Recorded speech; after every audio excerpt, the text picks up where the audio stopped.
তোমাদের ট্রল অপমানকে উপেক্ষা করে আমি আমার ভালোবাসার পাশেই থাকবো। তোমাদের ট্রল অপমানের থেকেও সব থেকে গুরুত্বপূর্ণ হলো আমার ভালোবাসার মান। আজ নরওয়ের পক্ষে ম্যাচটি হেরে যাওয়ার পর শোনা যাচ্ছে নেইমার নাকি বিশ্বকাপ থেকে এখানেই ইতি টানবেন। যদি ঘটনাটা সত্যি হয়ে থাকে তাহলে আমি বলবো নেইমার একদম সঠিক সিদ্ধান্ত নিয়েছেন। যেখানে সম্মান মেলে না, মূল্যায়ন বা বিশ্বাসের আস্থা শূন্য কোঠায় থাকে, সেই স্থান বা সেসব সতীর্থদের সঙ্গ ত্যাগ করাই উচিত। তো নেইমার যদি এরকম কোনো সিদ্ধান্ত নিয়ে থাকে তাহলে আমি মনে করবো প্রপার একটা সিদ্ধান্ত নিয়েছে। তাকে যদি বিশ্বকাপে খেলতে দেওয়াই না হয় তাহলে কি দরকার ছিল স্কোয়াডে তার নাম ঘোষণা করার? তাকে কি শুধু বেঞ্চে বসিয়ে রাখার জন্য স্কোয়াডে নাম ঘোষণা করেছিল? তাকে ডেকে এনে বেঞ্চে বসিয়ে রেখে অসম্মান, অবজ্ঞা, অবহেলা ছাড়া আর কি উপহার দিল? এটাই কি তার প্রাপ্য ছিল? মোটেই না। এটা তার কখনোই প্রাপ্য ছিল না।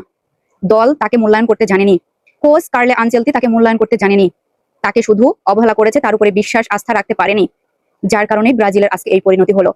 তবে কেন তার উপরে বিশ্বাস রাখা হলো না? শুধু ইনজুরির অজুহাত দিয়ে তাকে বেঞ্চে বসিয়ে রাখা হলো। গত কয়েক ম্যাচে বসিয়ে রেখেছে, ঠিক আছে। নরওয়ের বিপক্ষে যখন খেলা হচ্ছে, এটা তো বিগ ম্যাচ ছিল। এই বিগ ম্যাচের বিপক্ষে কেন তাকে বেঞ্চে বসিয়ে রাখলো?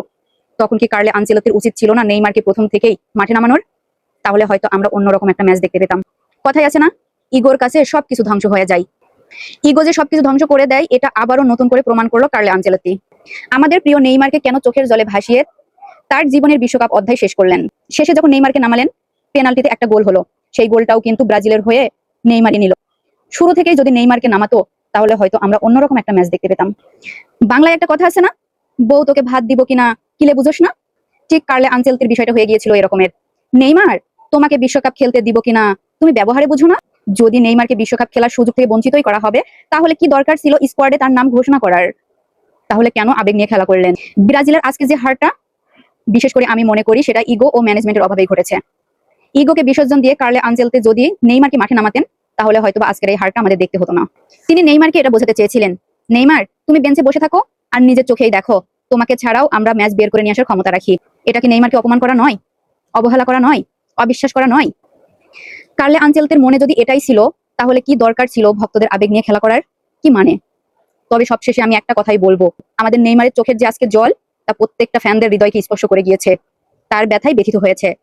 তবে আমার ব্রাজিল, হারলেও ব্রাজিল, জিতলেও ব্রাজিল। আগেও ছিলাম, এখনো আছি, ভবিষ্যতেও থাকবো। আমি আমার দলটিকে প্রচুর ভালোবাসি, আর নেইমারকে তো আরো অনেক বেশি ভালোবাসি। তোমরা যদি আমাকে হাজারো ট্রল অপমান করো তবু আমার কিছু না। তোমাদের ট্রল অপমানের জন্য আমার এই দলের বিপদের দিনে আমি আমার দলের পাশে থাকবো না, সেটা কখনোই হতে পারে না। তোমাদের ট্রল অপমানকে উপেক্ষা করে আমি আমার ভালোবাসার পাশেই থাকবো। তোমাদের ট্রল অপমানের থেকেও সব থেকে গুরুত্বপূর্ণ হলো আমার ভালোবাসার মানুষ বা ভালোবাসার দল। আমার ভালোবাসার উপরে কোনো কিছু নেই।